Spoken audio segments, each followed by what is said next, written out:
नमस्कार। परख की इस परिचर्चा में आपका फिर स्वागत है। आज हमारे साथ हैं प्रोफेसर आदित्य निगम और हम बातचीत कर रहे हैं डीकोलोनाइजिंग थ्योरी थिंकिंग एक्रोस ट्रेडिशन पर। इस वाले सेगमेंट में हम जो बात करेंगे वो बुनियादी तौर पर किताब में क्या है और हम किताब में लेखक के जरिए और किताब को एक पाठक के जरिए समझने की कोशिश करेंगे। तो चलिए अब हम दूसरी तरह के सवाल, और ये अब किताब से संबंधित सवाल है, जो किताब के अंदर, अभी तक की हमारी यात्रा जो थी वो ऑथर के साथ की यात्रा थी, अब हम किताब के अंदर चलें।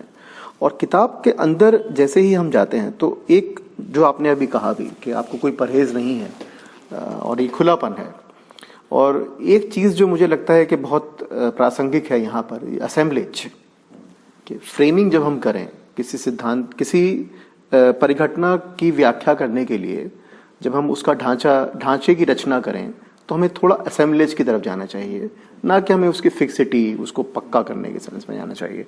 तो यहाँ शुरू में जो आप बात करते हैं उसमें फ्यूजन फिलॉसफी या री इमर्जेंस, और सबसे दिलचस्प जो है ब्लॉच वाला नॉन सिंक्रोनिसिटीज वाली जो चीज़ है, बहुत दिलचस्प है। असेंबलेज बहुत दिलचस्प आइडिया है, लेकिन जो समस्या आती है, और वो क्योंकि ऑथर से निकलने वाली समस्या, और ये रेडिकल इम्पल्स है, आपकी किताब एक मार्क्स के एक वक्तव्य से शुरू हो रही है और जो कि रेडिकल है अपने आप में। वो ये कह रहा है कि दुनिया, थियरी बदलनी है, दुनिया बदलनी है, वो उस कॉन्टेक्स्ट में शुरू हो रही है।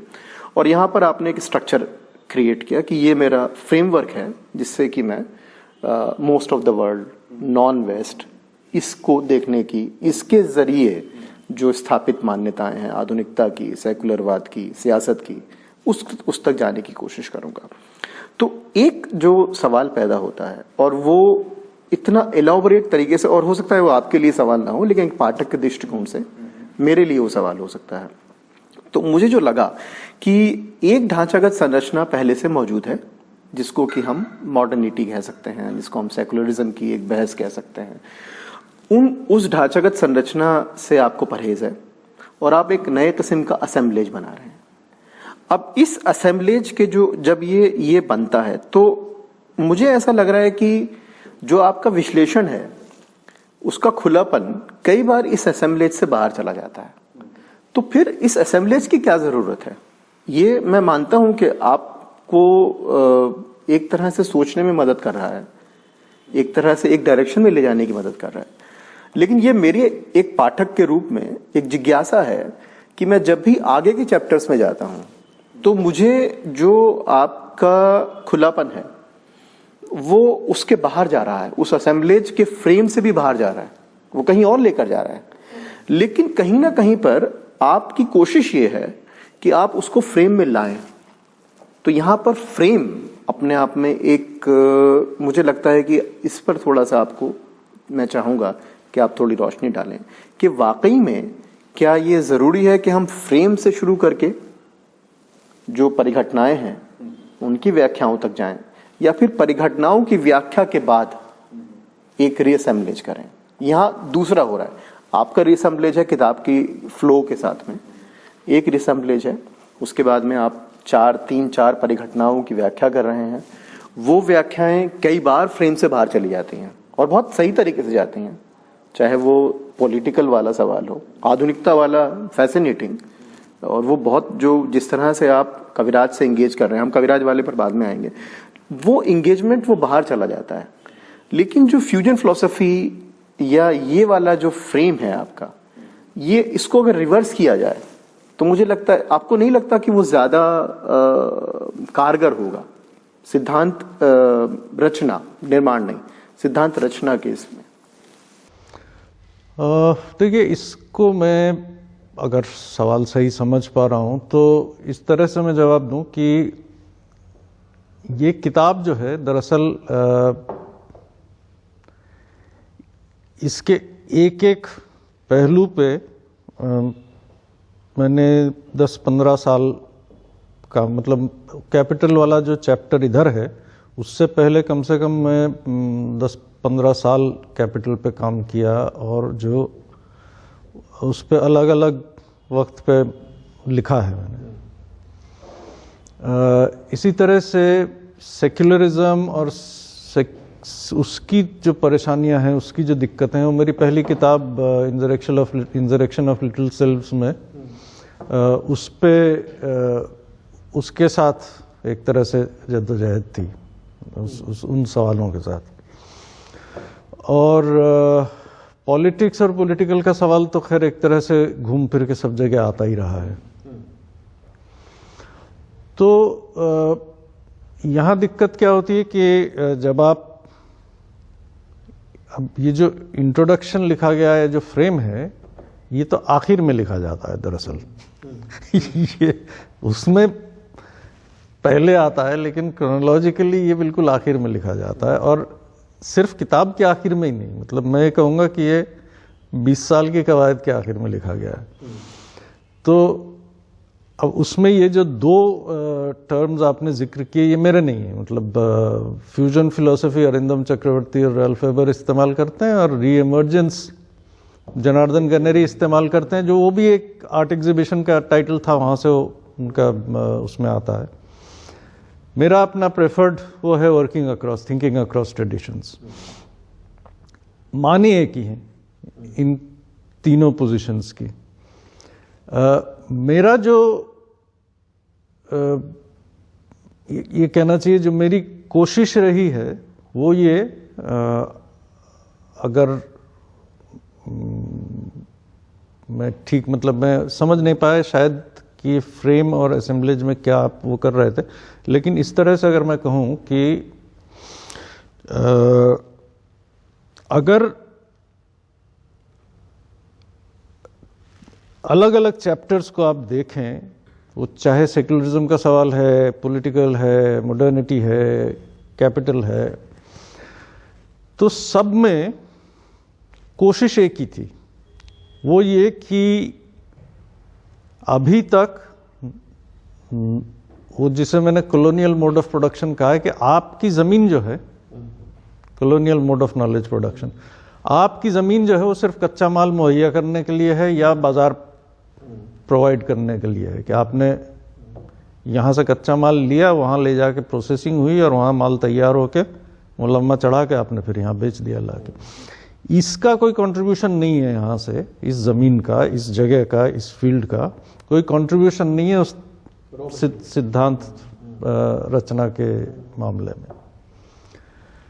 अब मेरा ये कहना है कि अगर ये फील्ड जो है ये पलट के आपसे सवाल पूछने लगे, आपके सिद्धांत जो हैं, जिस फ्रेम को लेके आप आ रहे हैं, वो चाहे कैपिटल के ही बारे में है, आपको बता दिया मार्क्स ने भी और सारी दुनिया ने कि भाई कैपिटलिज्म तो दुनिया भर में हावी हो गया है, दुनिया भर में उसको होना ही चाहिए, विकास होना ही चाहिए। लेकिन 1960 के दशक से लेके ये बहस चलती रही मार्क्सवादियों में कि भाई नॉन वेस्ट में तो कैपिटलिज्म डेवलप नहीं कर रहा है जिस तरह से मार्क्स ने सोचा था करना चाहिए, तो इसके माने क्या है।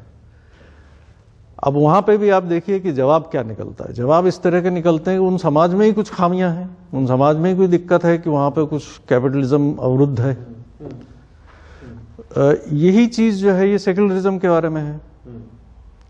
अब पहली बात तो यह है कि सेक्युलरिज्म नाम का शब्द जो है हमारे पॉलिटिकल वोकैबुलरी में 1940 के आसपास दाखिल होता है। उससे पहले कभी किसी को सेक्युलरिज्म शब्द की ज़रूरत नहीं महसूस हुई। हमारी पूरी जंग आज़ादी के दौरान बहुत सारी लड़ाइयाँ, वैचारिक लड़ाइयाँ लड़ी गई, उसमें कहीं सेक्युलरिज्म नहीं आता है। धर्मनिरपेक्षता और सर्वधर्म समभाव सेक्युलरिज्म नहीं है, लेकिन हमने क्या क्या, अब यहाँ पे भी वो रिवर्स वो शुरू होता है कि पहले आप ये मान लेते हैं कि ये सेक्युलरिज्म है, उसके बाद आप ये कहते हैं कि लेकिन ये तो डिस्टॉर्टेड है, ये तो असल में सेक्युलरिज्म है ही नहीं, सेक्युलरिज्म के मायने तो कुछ और होने चाहिए। तो यहाँ पे भी एक लैक है आपके।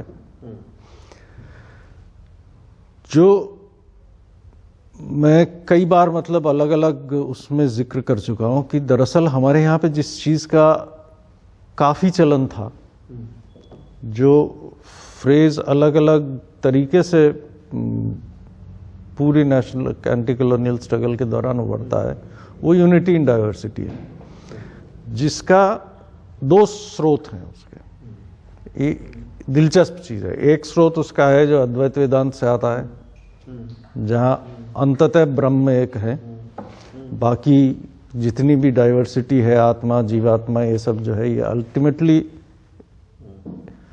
एक है। और यही इब्न अल अरबी के सूफी वहदत अल वजूद से आता है कि भाई जितनी भी डाइवर्सिटी आपको दिखाई देती है वो दिखाई देती है, लेकिन यूनिटी ऑफ बीइंग। और दोनों का जो निचोड़ है वो इस तरह से सामने आता है। तो इसका कोई सेक्युलरिज्म से मतलब नहीं है, ये एक अलग ही तसव्वुर है, अलग ही कुछ आइडिया है जिसके रूट्स कुछ और हैं। अब जब आप सेक्युलरिज्म का फ्रेम लेके उस पर फिट करने की कोशिश करते हैं तो जाहिर है कि वो प्रॉब्लम्स आती हैं, जो सारी प्रॉब्लम्स हम झेलते हैं।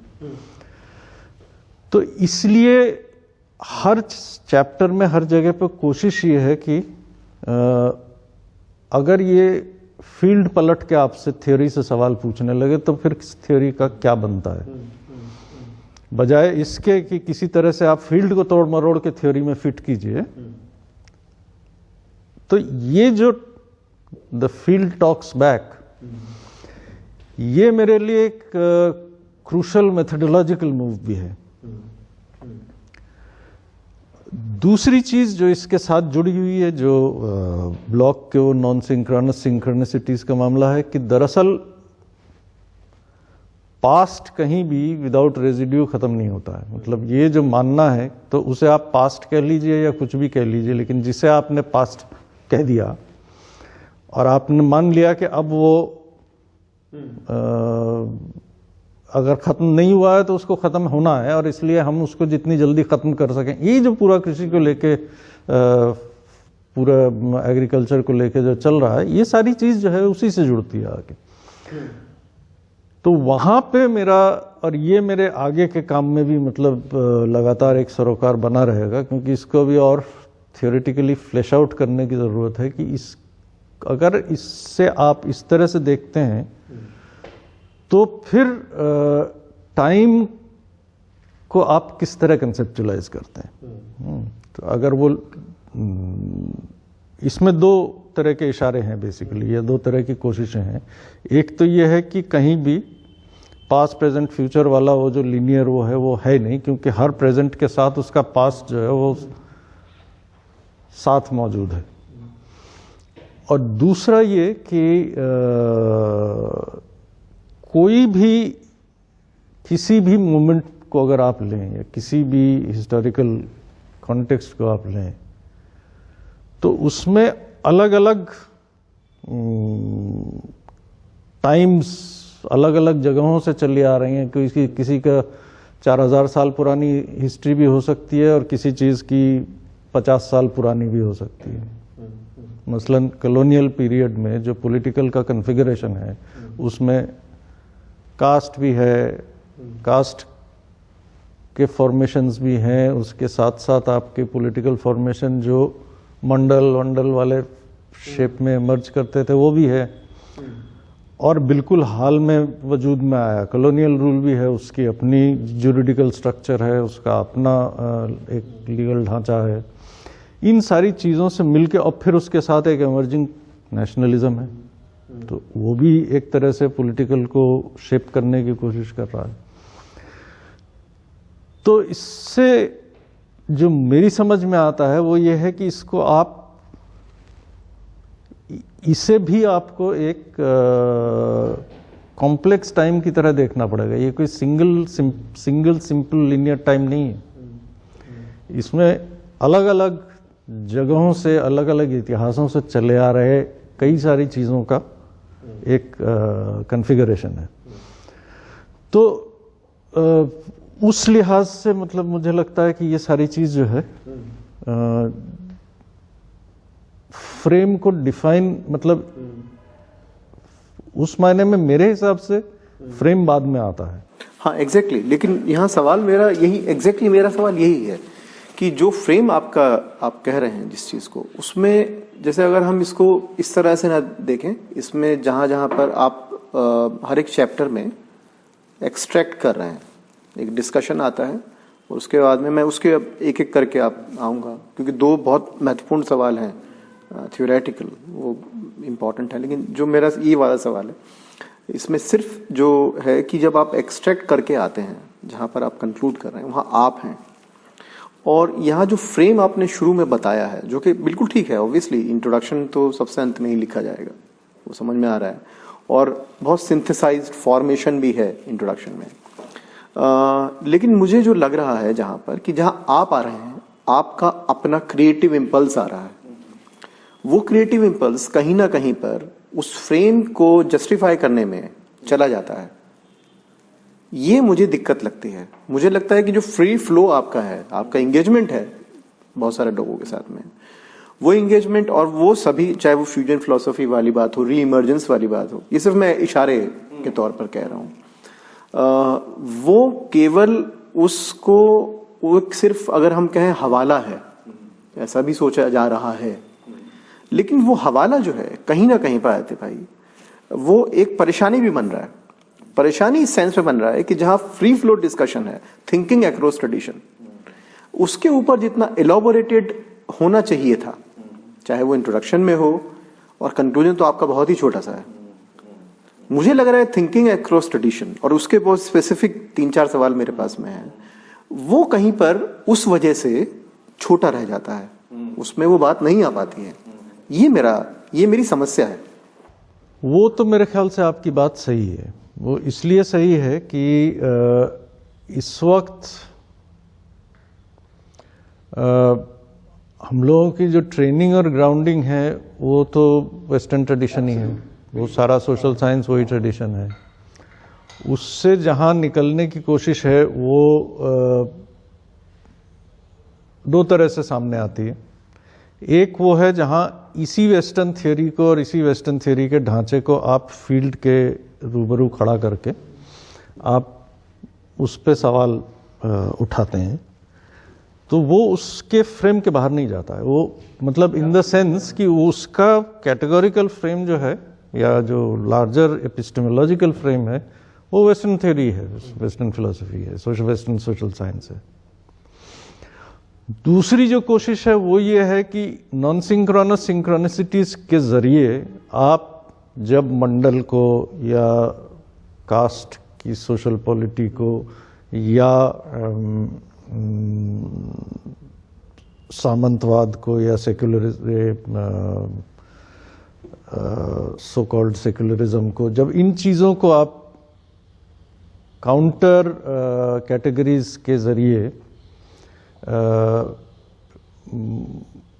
इंटरोगेट करने की कोशिश करते हैं, तो वहां पे एक तरह से ये आता है। और कहीं कहीं पे जो चीज़ मतलब मैंने शायद बहुत एक्सप्लिसिटली इसमें नहीं रखी, क्योंकि वो मेरा इरादा नहीं था, कि मेरे लिए इंक्रीजिंगली पिछले दौर में एक, चाहे उसे ऑन्टोलॉजिकल कह लीजिए, चाहे उसे मेथोडोलॉजिकल कह लीजिए, एक बहुत क्रूशल इंसाइट बुद्धिज्म से और नागार्जुन के उससे फिलोसॉफिकल उससे निकलती है, और वो है जिसे बुद्धिस्ट प्रतीत्य समुत्पाद कहते हैं, नॉन डिपेंडेंट को ओरिजिनेशन। और इसके साथ जुड़ा हुआ नागार्जुन का शून्यता का कॉन्सेप्ट है, अनात्मा का, अनात्ता का कॉन्सेप्ट है, जो एक तरह से सारी चीज को एक नॉन सब्सटेंशियलिस्ट अंडरस्टैंडिंग की तरफ ले जाता है। कहीं ना कहीं वो मेरे सोच का हिस्सा बन चुका है, इस मायने में कि मैं इंक्रीजिंगली अभी मानता हूं कि मतलब वो चाहे वो कैपिटल है चाहे कुछ भी है, लेकिन वो अगर कोई चीज डिपेंडेंटली ओरिजिनेटेड है तो उसका अपना कोई एसेंस नहीं हो सकता है। वो तभी तक एक्स एक्स है जब तक उसके इर्द गिर्द बाकी चीजें हैं, Y Z A B C वगैरह हैं।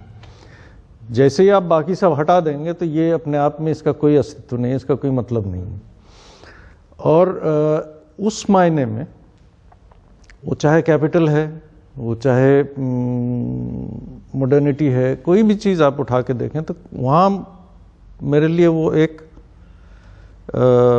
उसकी तरह चलता है, फिल्म की तरह। और वहाँ पे जो दूसरा कंटिन्यूअस सवाल किताब में हर चैप्टर में दिखेगा आपको, इसलिए कहीं टोटलिटी जैसी चीज़, स्ट्रक्चर जैसी चीज़ जो है, इसको मैं बिल्कुल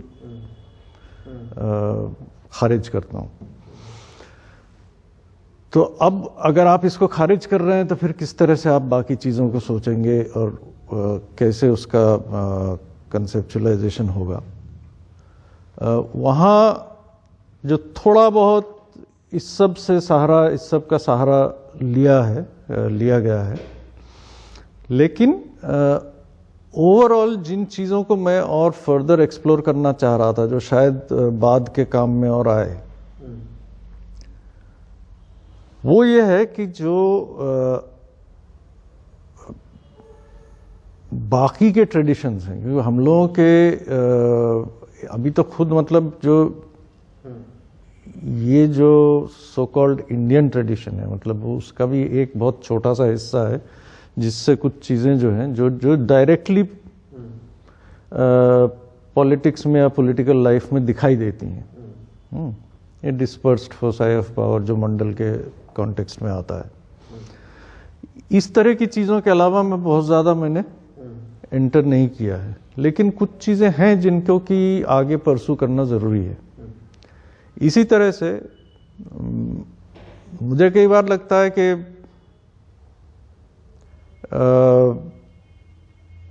इस्लाम है तो उसका मॉडर्निटी वाले चैप्टर में उसका ज़रूर वो है, डिस्कशन है, लेकिन as an ideology, as an intellectual formation, उसमें मुझे बहुत सारी चीज़ें ऐसी लगती हैं जिनका कि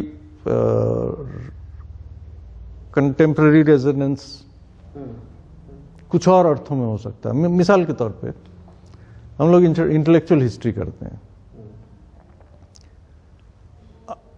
अब जो इंटेलेक्चुअल हिस्ट्री है वो आमतौर पे टेक्सचुअल है, कभी कभी उसके साथ आप थोड़ी सी सोशल हिस्ट्री डालते हैं, वो सब है। लेकिन अब जैसे प्रॉफिट के केस में हदीस है, तो वो बहुत सारी ऐसी चीज़ों को भी एनवेलप करता है जो आपके फॉर्मल एपरेटस में नहीं आती।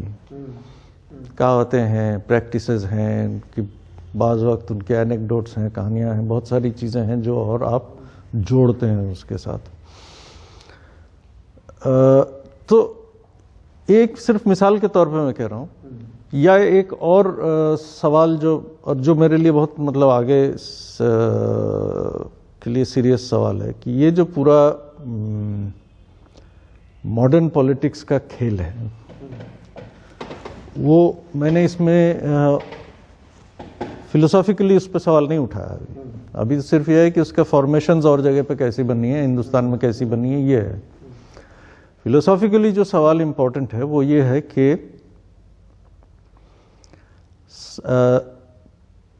पूरा पॉलिटिक्स का कंसेप्चुलाइजेशन जो है वो एक्शन पे बेस्ड है, और एक्शन, ट्रांसफॉर्मेशन, ये वो वगैरह जो पूरा मॉडर्निटी का प्रोजेक्ट है, एक तरह से बदल डालो सब कुछ।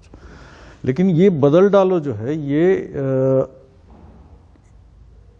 किस फॉर्म में सामने आता है, किस तरह सामने आता है, हमेशा एक popular, people's will, people's sovereignty, इस तरह के कॉन्सेप्ट्स के जरिए वो इमर्ज करता है, जहां पूरी पॉलिटिकल थियोरी जो है वो इस बात पे खड़ी है, मतलब इस फॉर्मुलेशन पे खड़ी है पॉपुलर सॉवरेनिटी के। हकीकत यह है कि पॉपुलर सॉवरेनिटी तो ये तो सिर के बल खड़ा है ना मामला। पॉपुलर सॉवरेनिटी से रेजिम नहीं बनती है, वो रेजिम अपने हिसाब से पॉपुलर सॉवरेनिटी मैन्युफैक्चर करती है। तो वो नाजिज्म के कॉन्टेक्स्ट में भी हम लोग देख चुके हैं, या फासिज्म के कॉन्टेक्स्ट में देख चुके हैं, अब भी देख रहे हैं हम, मतलब चारों तरफ क्या होता है और कैसे पॉपुलर विल बनता है। तो अब ये जो पूरा ढांचा है जो सिर के बल खड़ा है, ये इस अजम्पशन पे खड़ा है कि पीपल जो है वो, उनका न सिर्फ एक विल है बल्कि उस विल को वो इम्प्लीमेंट करने के लिए एक्ट भी करते हैं। आप सिर्फ इलेक्शन देख लीजिए, बाकी तो एक्शन छोड़ दीजिए, सिर्फ इलेक्शन देख लीजिए तो आधे से ज्यादा आबादी जो है वो इलेक्शन में पार्टिसिपेट ही नहीं करती है नॉर्मल टाइम्स में। बहुत एक्सेप्शनल सिचुएशंस में 50%, 55%, 60% हो जाता है। नॉर्मल टाइम्स में वो 30-40% भी कई बार 40% तक ही रहता है। तो पूरा जो पॉलिटिक्स की हमारी अंडरस्टैंडिंग है और पॉलिटिकल थियोरी का ढांचा है वो सिर के बल खड़ा है। अब यहां अगर आप मान लीजिए चाइनीज ट्रेडिशन में एक्शन के सवाल को देखें तो बहुत दिलचस्प है। मतलब वो चाइनीज ट्रेडिशन में वो इवन जो उनके वॉर स्ट्रेटेजिस्ट्स हैं वो फ्रंटल वॉरफेयर की बात नहीं करते हैं। फ्रंटल वॉरफेयर में एकदम रेजोल्यूशन वाली लड़ाई होगी ऐसा नहीं होगा। तो वहां पर भी ये है कि जिसे वो प्रोपेंसिटी ऑफ थिंग्स कहते हैं, कि चीजों की जो स्वाभाविक गति है किसी भी टाइम पे वो किस डायरेक्शन में जा रही है, आप उसके साथ किस तरह से फ्लो कर सकते हैं, ये ज्यादा जरूरी है इवन वॉरफेयर में। तो इससे जो पॉसिबिलिटीज निकलती हैं, थियोरेटिकल पॉसिबिलिटीज निकलती हैं पॉलिटिक्स को कंसेप्चुअलाइज करने के मामले में, मान लीजिए मेरे हिसाब से बहुत वाइड रेमिफिकेशंस वाली पॉसिबिलिटीज हैं। लेकिन वो करने का, इस किताब में करने का मेरे पास न तो वो इसके फ्रेम में था और न ही मेरे पास अभी वो वक्त था कि मतलब वो इस लेवल पे करूँगा। वो लंबे रिसर्च का काम है। तो उस मायने में आपकी बात सही है कि मतलब वो क्रॉस ट्रेडिशन वाला मामला एक हद तक लिमिटेड है। तो उस उतना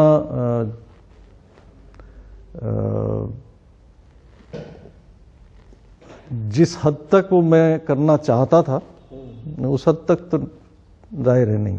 एक और चीज़ है आदित्य भाई, बल्कि आप कई बार उसका जिक्र करते हैं, एपिस्टिक रिकॉन्स्टिट्यूशन, जो मुझे लगता है कि जस्टिफाइबल है थ्रू आउट ये, और कंटेम्प्रेरी का पूरा आइडिया कंटेम्पराइज करना जिसमें टेक्स्ट और कॉन्टेक्स्ट दोनों, कॉन्सेप्ट और टेक्स्ट दोनों को डिस्टोरिसाइज किया जा सकता है। एक छोटा सा सवाल है, वो गांधी के साथ आपका जो एंगेजमेंट हो रहा है बहुत पासिंग रेफरेंस के तौर पर आता है, और ये बात निशिकांत ने भी उस दिन जब आपका पर्चा था सेकुलरिज्म वाला, हालांकि निशिकांत ने अलग कॉन्टेक्स्ट में पूछा था, मैं अलग कॉन्टेक्स्ट में पूछ रहा हूँ।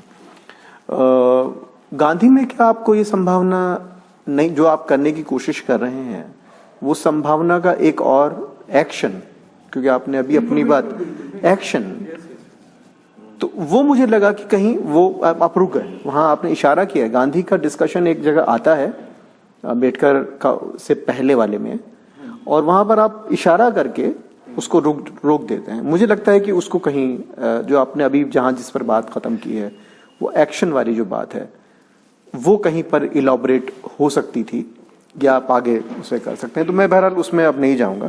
तो बहुत बहुत शुक्रिया आदित्य भाई। तो लेखक वाला हमारा ये खंड, किताब वाला हमारा ये खंड यहीं पर ख़त्म होता है। हमने बात की पुस्तक में, हमने लेखक के साथ इस यात्रा को करने की कोशिश की, और अगले जो हमारा अगला अंक, अगला सेगमेंट होगा हमारी चर्चा का, उसमें हम कुछ आलोचनात्मक प्रश्नों को उठाएंगे। धन्यवाद।